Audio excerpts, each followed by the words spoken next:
बहुत बहुत शुक्रिया, थैंक यू सो मच। हाँ बता दो भैया, चैनल पे आ रहे हैं। कहाँ से हैं आप? अरे बताइए कहाँ से हैं? बिहार से? कहाँ? वो तो मैं समझे गया था। हैं? अरे है, जितनी भाषा मीठी उतने मधुबनी वाले मीठे।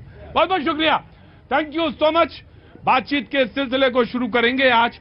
बहुत बहुत शुक्रिया राहुल, आपका बहुत बहुत शुक्रिया, thank you so much. Akshay, बहुत बहुत शुक्रिया। आज विकास नहीं है और आज बैंड में दो लोग नए शामिल हुए हैं, दोनों का भी बहुत बहुत स्वागत है।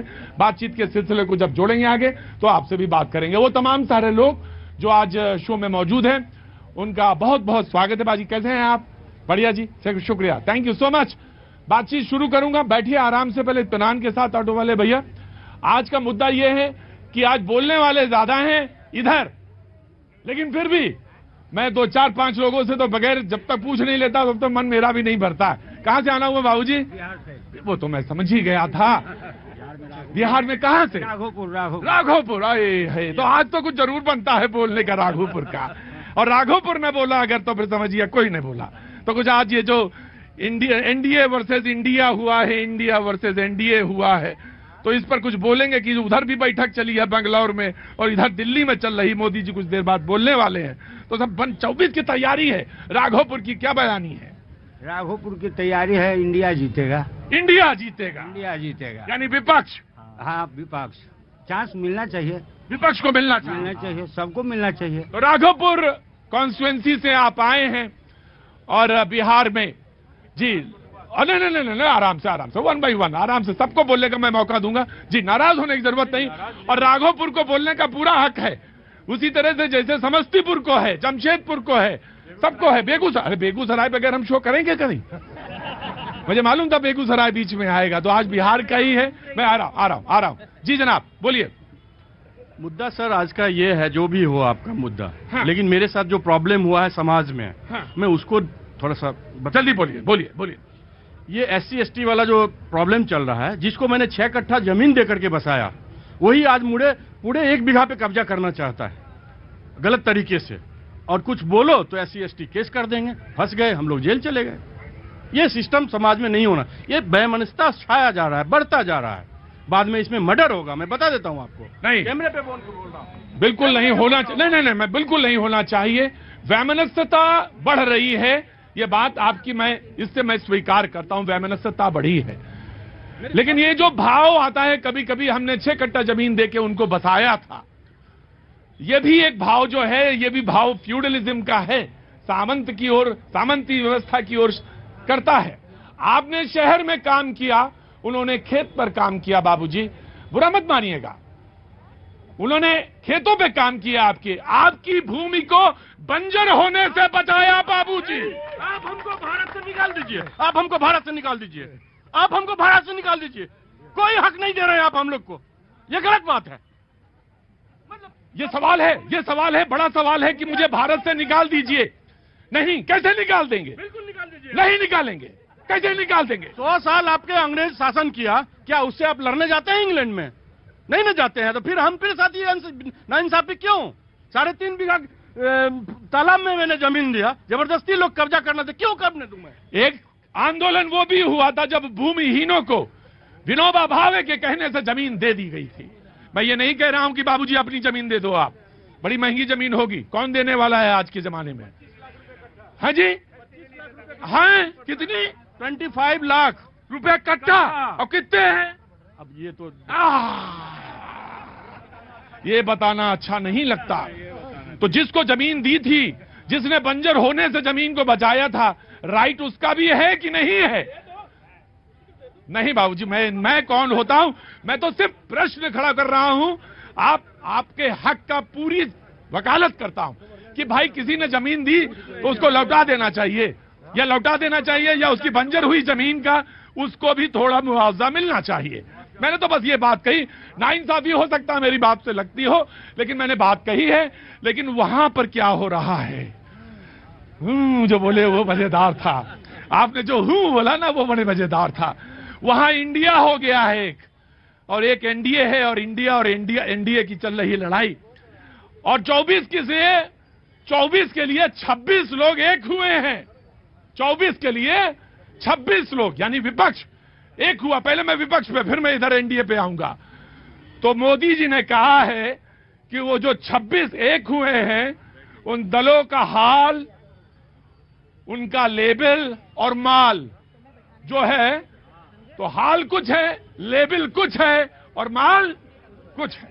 तो 26 के लिए, 24 के लिए जो 26 एक, पहले समाजवादी पार्टी, आज मैं सबको थोड़ा थोड़ा व्यू दूंगा। सबसे पहले जी देखिए, बड़ा विडंबना है कि 38 दलों के पीछे छुपा हुआ व्यक्ति अकेला सब पर भारी है और 26 दलों को झुंड बताया जा रहा है। मतलब 38 दलों वाला अकेला और 26 वाला मेला दिख रहा है।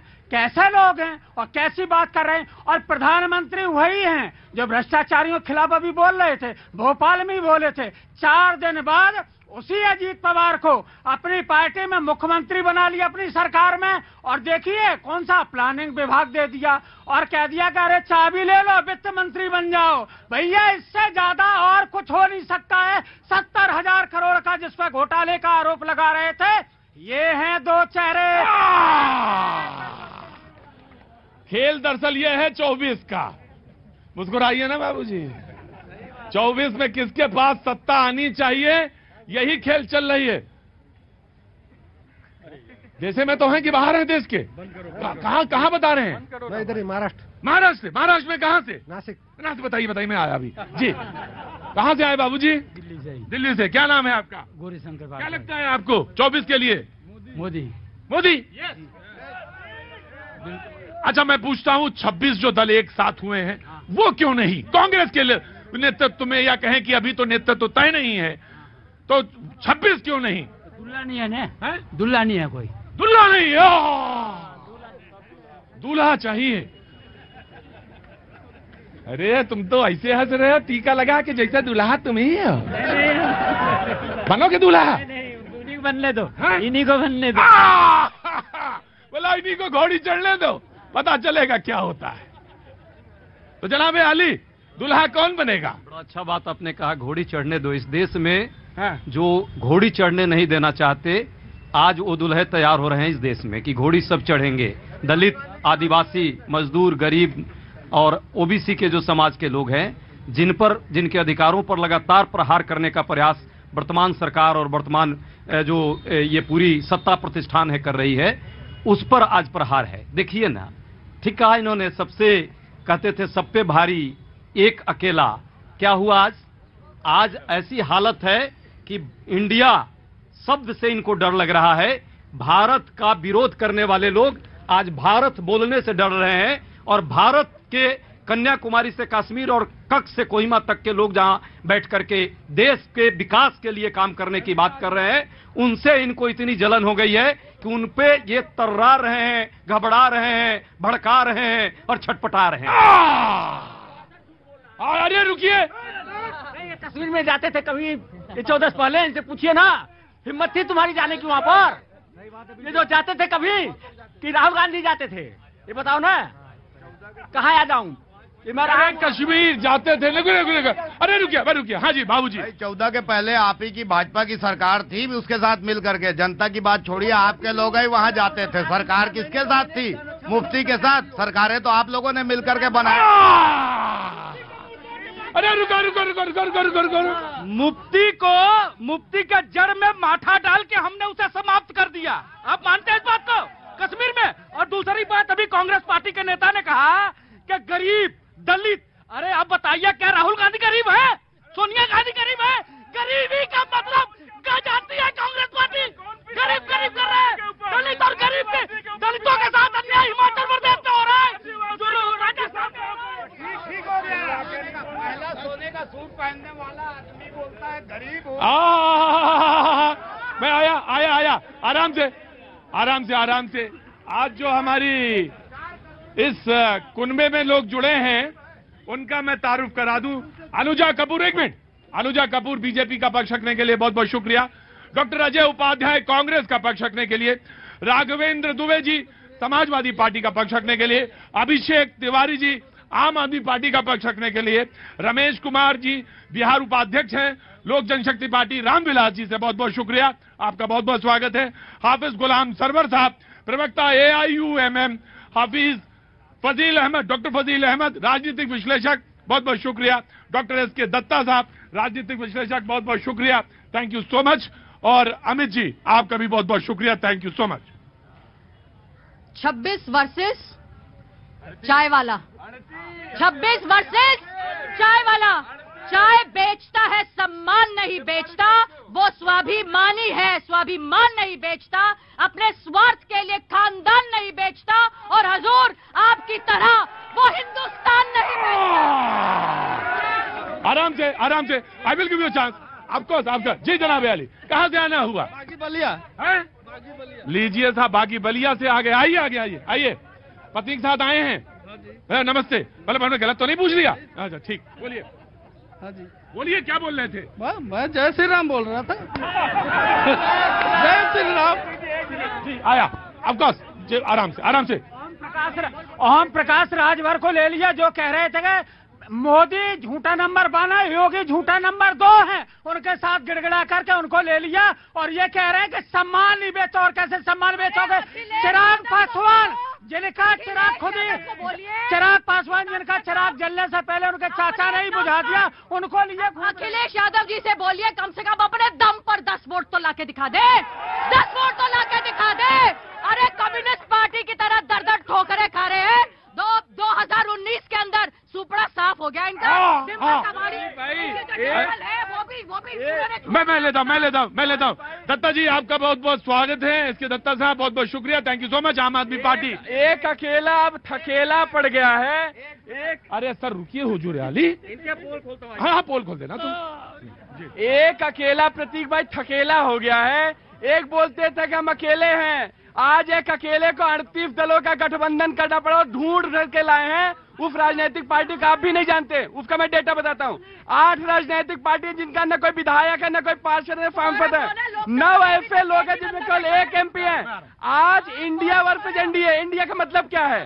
वो इंडिया जहां हम लोगों ने एक सपना सजो रहे हैं कि हर गरीब को शिक्षा मिलना चाहिए, हर आदमी को स्वास्थ्य मिलना चाहिए, हर युवक को रोजगार मिलना चाहिए। दूसरी तरफ भारतीय जनता पार्टी की एनडीए है जो केवल अडानी के लिए काम करेगी, हम लोग इंडिया के लिए काम बहुत सुंदर, बहुत सुंदर। बिहार में कुछ दिन पहले ये जो 26 थे मिले थे, ये तब ये 17 थे, और 17 से 26 तक आते आते उस 17 में से 3 लोग एनडीए में चले गए। नहीं, मैं आ रहा हूं, वन बाई वन। अरे यही तो मैं कहना चाहता हूं कि इंडिया के अंदर भी एनडीए है, लेकिन आपके यहाँ भी ऐसे हैं जो भी अभी अननोन है, उनके बारे में पूरा नाम नहीं मालूम है लोगों को। मैं वही बता रहा हूँ ना सर। तो हो सकता है कि ये 26 में कितने एनडीए चले जाएं, क्योंकि इंडिया के अंदर एनडीए है। दूसरी बात ये कहते हैं दलित, शोषित, पीड़ित। अरे आज पासवान इनसे भाग गए, इनसे मांझी भाग गए, इनसे निषाद पार्टी वाले भाग गए। अरे कौन सा दलित आपके साथ रहना चाह रहा है? मैं 4 पंक्तियों सर इनको जवाब देता हूं। आज की बड़ी तस्वीर देखा, 2 तस्वीर देखा, मैं शब्दों में बयान करता हूं। एक तस्वीर मैंने देखा था बंगाल में कांग्रेस की विधवा को, जो बेचारे उनके पति को इस पंचायत चुनाव में मार दिया गया था। दूसरा मैंने देखा और सोनिया जी और ममता बनर्जी जी साथ बैठी थी। तो 4 पंक्तियां भैया सुन लो कि देखा है हमने शहंशाहों के शाही बैठकों में, देखा है हमने शहंशाहों के शाही बैठकों में बंगाल के कार्यकर्ताओं के कत्ल की बात नहीं होती, और होती है तो सिर्फ तख्त और ताज की बात। ये बाढ़ में डूबी हुई दिल्ली के जनता की बात नहीं होती। ये बात करते हैं बेरोजगारी की। 9 वर्षों में केजरीवाल 3000 मात्र रोजगार दिए। वन भाई आराम से वन बाई वन जी फजील भाई। ये कह रहे हमारा देश दुनिया में नंबर 1 है, हम कह रहे गर्व है हमको। आज यूरोपीय यूनियन ने भारत के खिलाफ निंदा प्रस्ताव पास कर दिया और कहा कि 200 चर्च मणिपुर में जला दिया, और सरकार हाथ पे हाथ रख के ईसाइयों का घर जलते देखती रही। इसलिए आज यूरोपीय यूनियन ने भारत के खिलाफ निंदा प्रस्ताव पास कर दिया। क्या ये बात करेंगे? कभी भारत ने जवाहरलाल नेहरू दुनिया में संदेश यहीं से 100 कबूतर उड़ाते थे जंतर मंतर से, और कहते थे कि पूरा भारत पूरी दुनिया में शांति का संदेश देगा, और शांति का संदेश देने वाले भारत। आज इंडिया की बात कर रहे हैं, ये भूल गए इंडिया कौन? इंडिया मतलब इंदिरा, और इंदिरा मतलब इंडिया। ये है एक लाइन पहले तो बैठना सीखिए। पहले अच्छा वजीर साहब वहां बैठिए, बैठिए दत्ता साहब बैठिए, दत्ता जी बैठिए। अरे इधर आ जाओ, इधर बैठो जाके, पहले बैठो आराम से। अरे रुकिए, यूरोपियन यूनियन, आराम से बैठ के सारे लोग। अब मैं आता हूं जी, मैं आई लोक जनशक्ति पार्टी जी, खड़े होइए, आप खड़े होइए जी। समाजवादी पार्टी के भाई अभी कह रहे थे एक चिराग पासवान जलने से पहले बुझ गया, उसके परिवार वाले ने बुझा दिया। मैं ये कहना चाहता हूं इनको, वो चिराग। अरे रुको एक, अरे कौन झूठ बोल रहा? नहीं, ये बोल रहे हैं कि हम, इन्होंने कहा, सर एक सेकंड मुझे टाइम दीजिएगा, इन्होंने कहा कि कश्मीर में जाके क्या हाल है। कश्मीर में ये बात करते हैं कि जो वहाँ का दलित है बिहार का, इनका 6 कट्ठा जमीन ले लिया है। इनसे मैं पूछता हूँ, जब ये फिर हमको बोल रहे हैं कि कश्मीर में हमने जमीन क्यों नहीं लिया, इनसे मैं पूछना चाहता हूँ, अगर आपको इतना ही लगता है कि पूरा इंडिया मेरा अपना है, तो आप बिहार की बात छोड़ दीजिए, आप जाइए कश्मीर में 1 धूर जमीन लेके दिखाइए मुझे। 1 धूर की बात मैं कर रहा हूँ आपसे, 1 धूर की बात कर रहा हूँ मैं। 30 साल पहले की बात कर रहा हूँ, कश्मीर में पंडितों के साथ हुआ, कहाँ था मोमरान उस वक्त? एक भी जवाब नहीं दिया। रुको भाई, आ रहा। मैं वही कह रहा था, वो चिराग पासवान बुझने वाला चिराग नहीं है। विरोधी शक्तियां चाहे लाख कोशिश कर लिया, 2 साल के अंदर बिहार की 13 करोड़ जनता ने उनको सर आंखों पर बैठाया, और आज देखिए स्थिति क्या है। बिहार में कहीं भी चिराग पासवान जाते हैं, एक सुर में चिराग पासवान का नाम होता है। बिहार का सीएम कैसा होना चाहिए? चिराग पासवान जैसा होना चाहिए। कश्मीर चिल्ला रहे हैं, वो कश्मीर गए हैं, कश्मीर में लोग जमीनें ले रहे हैं, कश्मीर में हालात बिल्कुल ठीक हो चुके हैं। लोग रात के 12 बजे तक घूमते हैं। मैं कश्मीर का रहने वाला हूँ। कहाँ के? लाल चौक, बिल्कुल लाल चौक 1.5 किलोमीटर दूर मेरा घर है, रामबाग में। अभी मैं घर ठीक करके आ रहा हूँ, 2 महीने रह के आया हूँ। क्या नाम आपका? पवन साहनी। रुको भाई, पवन साहनी जी का बात बोले तो चल नहीं पाओगे वहां तक। रुको एक मिनट जी, बोलिए। कौन कश्मीर की बात करता है? कोई है वहाँ? इस टाइम बिल्कुल हालात नॉर्मल है, कोई पत्थर नहीं मारता, कोई गोली नहीं चलता, वो जमीन में खड़ा जाता है। ये मैं बिल्कुल क्लियर बता रहा हूँ आपको। जो कश्मीर में वायलेंस करेगा, कुछ करेगा, वो जमीन में गाड़ा जाएगा वहीं, और हो रहा है। बिल्कुल ना, हालत नॉर्मल हो चुके हैं, बिल्कुल नॉर्मल हो गए हैं। जो होटल 1000 रुपए का था, इस टाइम 4000 रुपए का है। श्रीनगर में जाके देखो होटल लेके। हाँ हाँ जाएंगे, जब जाएंगे फुल है, सब फुल है, हर श्रीनगर पूरा ठीक हो चुका है। जाएंगे, बिल्कुल जाएंगे, बिल्कुल वन बाई वन। दत्ता जी को बोलने दीजिए, फिर उसके बाद जी। प्रतीक भाई, अरे ठीक है, सानी साहब मेरी तरफ देखो, मेरी आंखों में देखो। बेंगलुरु में कुंभा तो जमा है, अच्छी बात है, जमा है कुंभा, पर जो वहां पे गठबंधन है, वो गठबंधन है हकीकत में। उस कुंभे में ये पता नहीं कि ड्राइवर कौन है, लैंड्समैन कौन है, मेरी विपक्ष में कौन है, हाँ, हैंडीमैन कौन है, और उसके साथ साथ पैसेंजर कौन है। एक 2 व्हीलर एक ट्रक को आगे लेके जाने की कोशिश कर रहा है, 2 व्हीलर मतलब कांग्रेस, और ये जो भारी ट्रक है, ये 26 पार्टियों का, उसको कंधे में लेके जाने की उसमें ममता बनर्जी जी हैं, शरद पवार जी हैं, उद्धव ठाकरे जी भी है, शरद पवार का अखिलेश जी हैं, सारे हैं। शरद पवार जी का तो एक पैर एनडीए में, दूसरा पैर वहां। अखिलेश जी कांग्रेस को लॉलीपॉप में देंगे 2 सीटें। ममता दीदी कहे कि राहुल तो छोटो बच्चा, ছোট ছেলে চলবে না आमी दीदी भारतेर दादा। ये कहे कि ममता दीदी, शरद पवार कहेंगे कि मुझे ऐरा गैरा नत्थू समझते हो।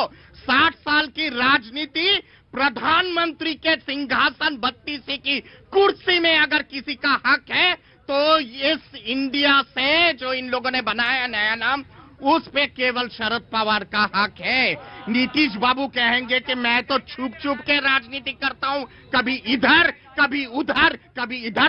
एक चीज बताइए, सबका नाम बताया आपने, अरविंद केजरीवाल जी आ रहा था उस पे।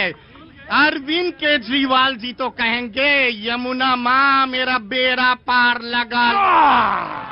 देखिए मेरा बड़ा सिंपल सा कहना है प्रतीक भाई, जिसको इंडिया से सुन लो भाई, सुनने दीजिए। हाँ, जिसको इंडिया से समस्या हो पाकिस्तान चले जाए, उसको इंडिया में रहने का कोई मतलब नहीं है। इंडिया जिसको समस्या मैं बता रहा हूँ। दूसरी चीज, आज प्रधानमंत्री जी का बौखलाहट देखिए, हम लोग तो बड़े ताजुब हैं, उधर विपक्षी एकता एक हो रहा है, इधर प्रधानमंत्री से लेकर के भाजपा कार्यकर्ता तक सबके पेट में दर्द हो रहा है। पाकिस्तान वाले यहाँ आ रहे हैं शादी निकाह करके, हैं? पाकिस्तान वाले यहाँ आ रहे हैं निकाह। क्या नाम है साहब आपका? मेहर सिंह। महेश जी क्या काम करते हैं? रुकिए भाई, अरे रुकिए, अरे रुको भाई, स्वामी जी सुनिए, चाहे पक्ष है चाहे विपक्ष है, दोनों एक ही थाली के चट्टे बट्टे हैं। आप सुन लेना बात को, 26 लोग इकट्ठे हुए, 26 पार्टियां, जिनमें 10 पार्टियों का एक भी मेंबर पार्लियामेंट नहीं है। उधर से 38 इकट्ठे हुए, उनमें 24 पार्टियां ऐसी हैं जिनका एक भी मेंबर पार्लियामेंट नहीं है। और उसके बावजूद पीडीपी, ओवैसी, मायावती, इनका तो पता ही नहीं किधर है किधर नहीं है। पटनायक साहब और ये पटनायक साहब तो पुराने जिधर से उधर ही चले आएंगे। अभी तो खेल बाकी। हाँ जी महेश जी, कहाँ से आना हुआ? करोल बाग से। करोल बाग से। क्या काम करते हैं बाबूजी? एलपी का। एलपी? हेल्पर हेल्पर हैं जी। तो आज कैसे आना हुआ इधर? आज बस सिर्फ आपका आवाज सुन के आए हैं। तो देखिए, जब देश की चर्चा चल रही है, आपको प्रधानमंत्री कैसे बनाया जाए? आपसे मतलब आपको महेश जी, आपको प्रधानमंत्री कैसे बनाया जाए? मतलब आपके दिन कैसे सुधरे, अच्छे हो, सपने अच्छे आए। जब सोने तो कोई सपना ना आए, जब उठे तो ऐसा लगे तरोताजा है। इसी की भावी योजनाएं बनाई जा रही हैं। आपके घर तक पानी अच्छा आए, बिजली, गैस सिलेंडर, सब इसकी योजना बन रही है। आप खुश तो हैं?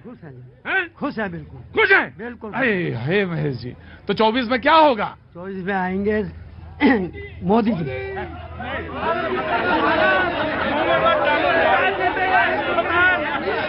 हाँ जी, 2024 में मोदी जी जा रहे हैं और ये जो विपक्ष जो जमा हुआ है सब मजबूत हो गए, सारे मजबूत लोग आ रहे हैं, सारे लोग।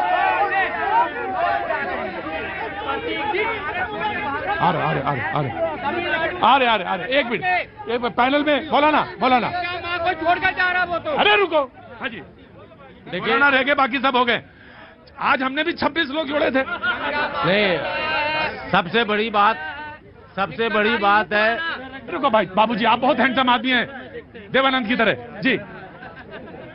नीतियों पर अगर कोई पार्टी, कोई दल खड़ा नहीं उतरता है, तो देश के लोग इतने तो कम से कम सजग हों कि वो ये देखें, वो दल बिहार और उत्तर प्रदेश और महाराष्ट्र, ये 3 राज्य को अगर समझें आप, वो पार्टी और वो नेता जो पानी पी पी कर मनुवाद के नाम पर जाति विशेष को गाली तक, शब्द गाली कर रहा हूं, गाली तक देते थे। एक नेता तो पिछले दिनों कॉन्स्टिट्यूशन क्लब में एक किताब का विमोचन करने आए। जरा सा 2 सेकंड रुक जाइए। विमोचन करने आए और बाबूजी बुरा मत मानिएगा, घर से इसलिए भेजे गए हैं कि वहां जाओ, जाके वहां हल्ला करो। रुकिए। कॉन्स्टिट्यूशन क्लब में एक किताब का विमोचन किया। उस किताब का नाम था हिंदुत्व को समाप्त करना है, और विमोचन करने वाले नेता का नाम था छगन भुजबल। मैं लेके आया हूं, और वो छगन भुजबल को भाजपा ने मंत्री बना दिया। एक नेता राजभर है जो कह रहे थे भगवान भी आकर अगर कह देंगे तब भी हम भाजपा में ना जाएं, और चले गए भाजपा में। एक नेता जीतन राम मांझी, जिनको ब्राह्मण भोज कराना पड़ा था, रुक जाइए, ब्राह्मण भोज कराना पड़ा था ब्राह्मणों पर कटाक्ष करने के लिए, आपको याद होगा, आप लोग तो सजग हैं। मैं उस भोज में मौजूद था, मैं गया था कवर करने। उस दिन कोठी के अंदर मैं था और मांझी जी को देख रहा था, वो कैसे 500 रुपया दान दे रहे थे और कैसे खाना खिलाते।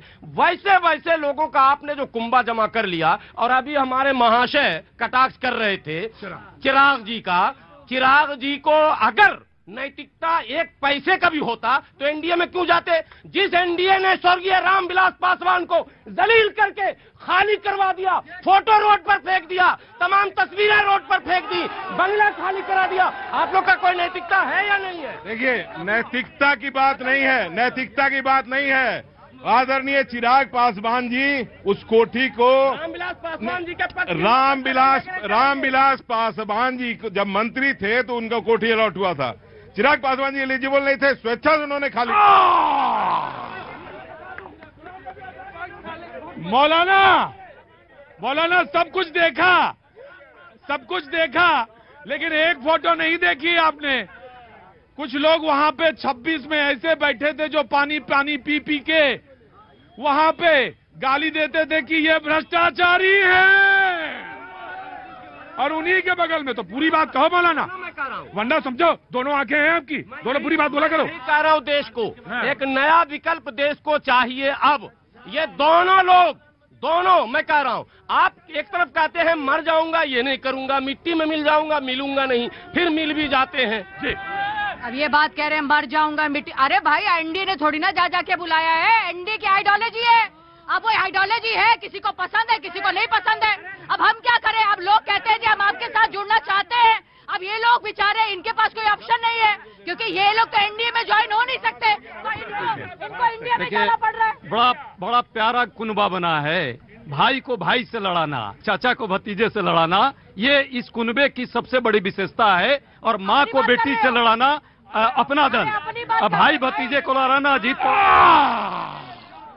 ये राजनीति बड़ी आती है किससे? राजनीति से। किससे भैया? राजनीति से। 3 बार पूछेंगे हम, किससे आती है? राजनीति से। ना, राजनीति बहुत अच्छी चीज है, लेकिन लोग उसमें अच्छे हो, ये बहुत जोर से बोलो, मैं भगाऊंगा। क्या जरूरी है? और उसके लिए आंखें आपकी जरूरी हैं कि खुली हो। वक्त छोड़ दे ब्रेक के बाद वंदे मातरम।